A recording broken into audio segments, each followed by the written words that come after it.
जब से आए हो मेरे जीवन में, खुशी बन के छाए हो मेरे जीवन में, कि कुछ भी न चाहूं ज़माने से बाबा, तुम ही तुम हो नैनों में मेरे जीवन में। प्रभु जब से आए हो मेरे जीवन में। तो दोस्तों नमस्ते, ओम शांति। उम्मीद करता हूँ मेरे सभी दोस्त, मेरे सभी भाई बहन बहुत अच्छे होंगे, बहुत स्वस्थ होंगे। महामारी के इस समय में अपना पूरा ख्याल रख रहे होंगे, अपने परिवार का पूरा ख्याल रख रहे होंगे और जो भी गवर्नमेंट द्वारा दिए गए दिशा निर्देश है उन सबका बहुत अच्छे से पालन कर रहे हैं। तो दोस्तों शुरू करते हैं आज का टॉपिक। दोस्तों मेरा नाम है बीके विशाल जैन, मैं अम्बाला कैंट में रहता हूँ।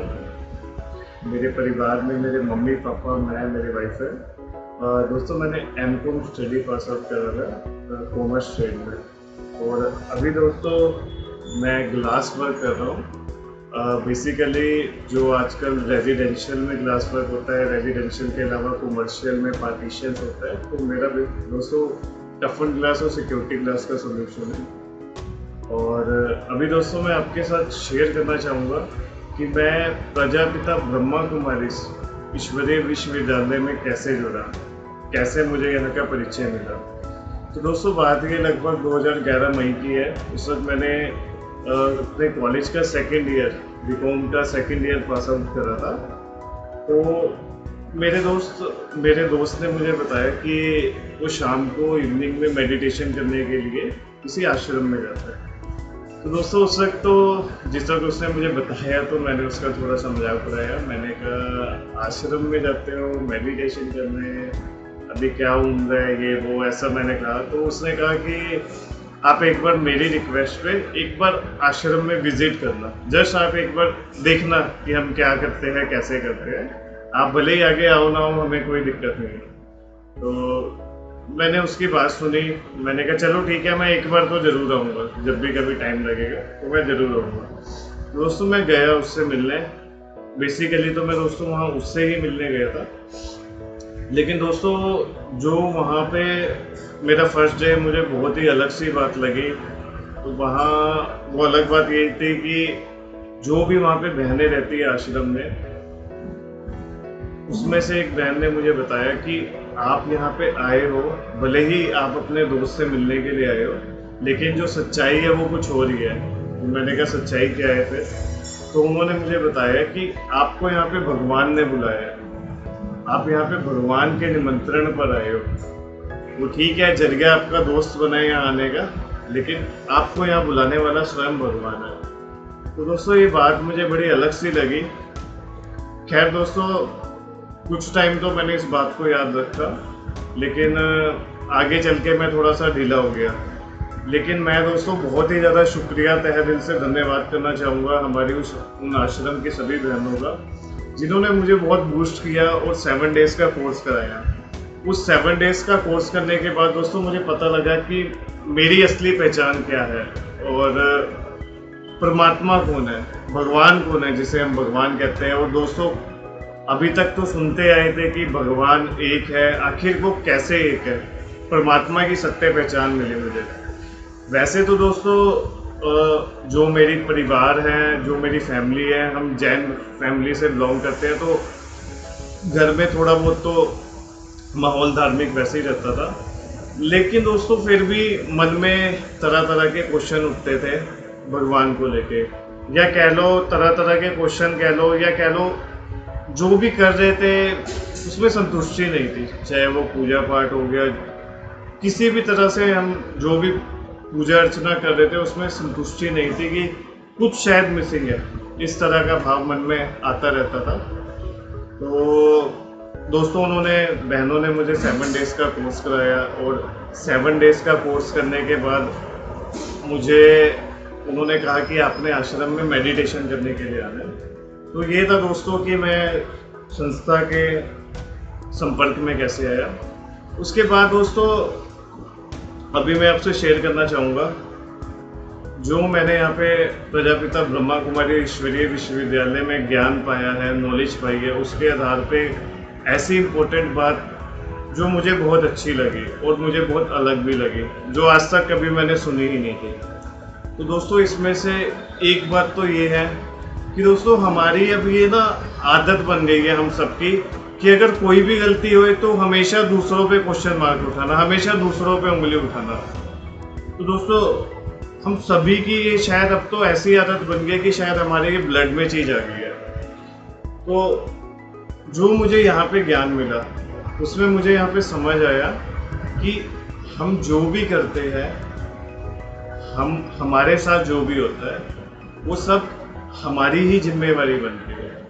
हमारे साथ कोई गलत नहीं कर सकता, वो हमारे कर्मों के आधार पर ही होता है। हमारे साथ अच्छा या बुरा हमारे द्वारा किए गए कर्मों के आधार पर ही होता है। हमारे साथ कोई अच्छा नहीं कर सकता, हमारे साथ कोई बुरा नहीं कर सकता। दोस्तों सबसे गहरी बात मुझे ये लगी, मैं आपको इसका थोड़ा सा और क्लियर करता हूँ। कई बार दोस्तों हमें ऐसा लगता है कि वो हमारे साथ अच्छा बिहेव नहीं कर रहा है, वो हमारी बात नहीं मान रहा है। इस तरह के क्वेश्चन उठते हैं। तो दोस्तों हम उस चीज़ को लेके बड़ा डिप्रेस हो जाते हैं, बड़ा ही अजीब सा फील करते हैं। तो दोस्तों जो यहाँ पे हमें ज्ञान मिला उसके द्वारा हमें पता लगा कि हमारे साथ कोई भी गलत कर ही नहीं सकता है। ये हमने जो पास्ट में अपने कर्म करे हैं वो उसके आधार पर ही होता है। इसी के साथ साथ दोस्तों एक बहुत ही गहन नॉलेज जो मुझे यहाँ पे जानने को मिला दोस्तों, यहाँ पे हमें पता लगा कि ये जो सृष्टि है ये कोई लाखों करोड़ों वर्ष की नहीं है। ये सृष्टि का चक्र 5000 वर्ष का चलता है, जिसमें बारी बारी सतयुग, त्रेता, द्वापर और कलयुग आते हैं। लगभग सभी धर्म 1250 वर्ष में इक्वल है।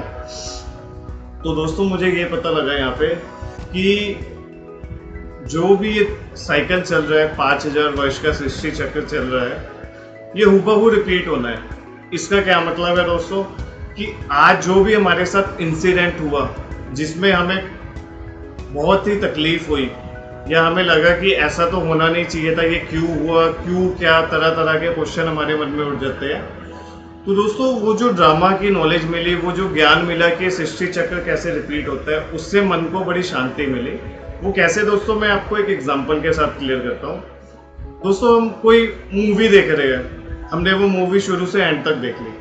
अभी दोस्तों हमने वही मूवी दोबारा स्टार्ट करी, तो क्या दोस्तों हमें कुछ उसमें नया मिलेगा या क्या हमें कुछ उसमें चेंज मिलेगा? क्या हमें कुछ ऐसा मिलेगा कि अभी इस एक्टर को ये रोल प्ले कर रहा था, अभी दूसरा कर रहा है? नहीं दोस्तों, वो कंप्लीटली हमें हूबहू हर सीन वैसे का वैसा ही मिलेगा। ना एक सीन चेंज होएगा, ना कोई कैरेक्टर चेंज होएगा। ठीक है ना दोस्तों, वो शुरू से एंड तक मूवी अगर हम दोबारा भी कितनी मर्जी बार देखें वो वैसे ही चलेगी। तो दोस्तों इसी तरह मुझे यहाँ पे ड्रामा के ज्ञान के बारे में पता लगा कि ये जो ड्रामा है सृष्टि रूपी रंगमंच, ये हूबहू रिपीट होता है। माना इससे दोस्तों मेरे मन को शांति मिली। कई बार कुछ ऐसी घटना होती थी जो मुझे देखने में अच्छी नहीं लग रही होती थी, लेकिन दोस्तों ड्रामा के इस ज्ञान ने मेरे मन को शांति पहुँचाई कि जो हुआ कल पहले के समान हुआ, ये हूबहू रिपीट हो रहा है। दोस्तों इस चीज़ को प्रैक्टिकल अनुभव करने वाली बात है।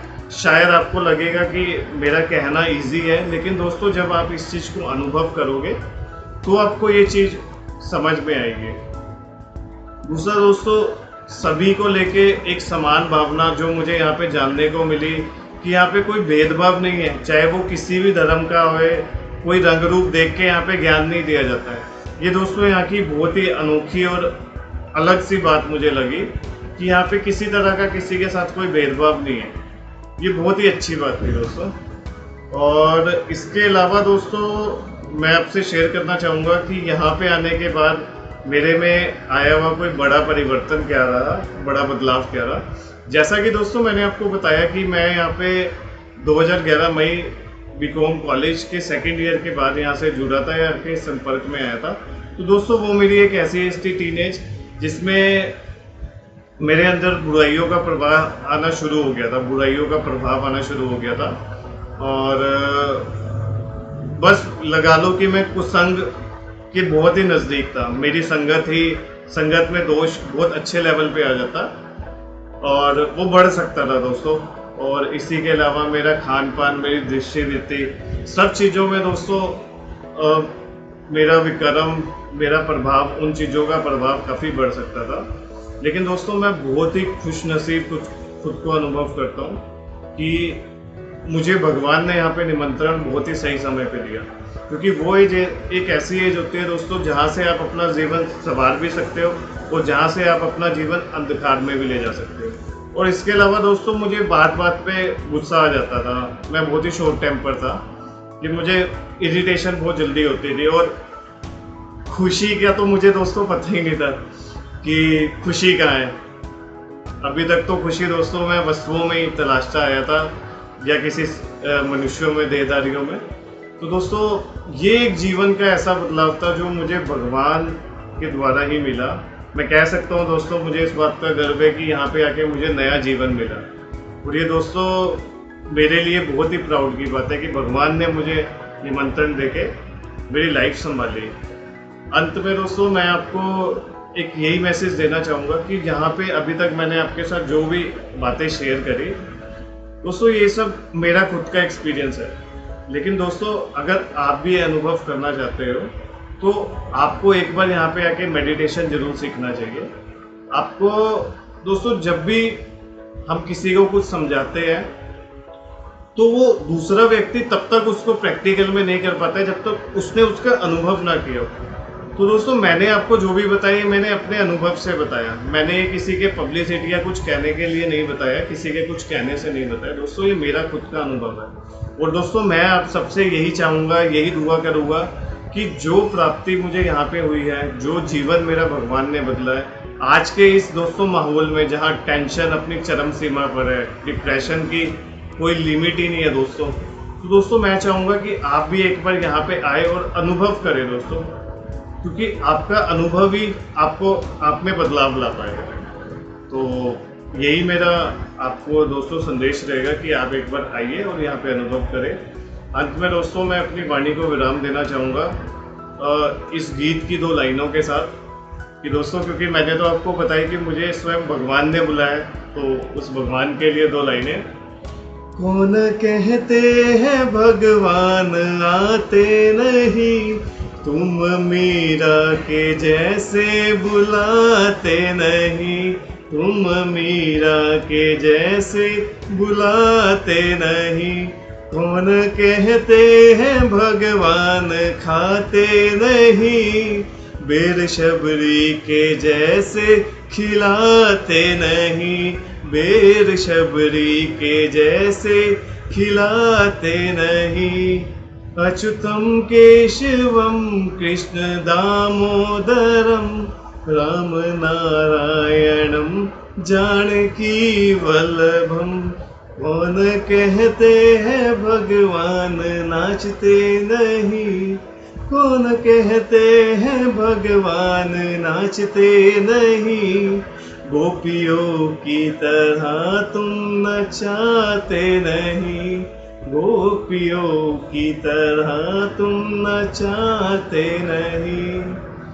याद आएगी तुमको कभी ना कभी, कृष्ण दर्शन तो देंगे अभी की अभी। ऐसा दोस्तों, ओम शांति, धन्यवाद।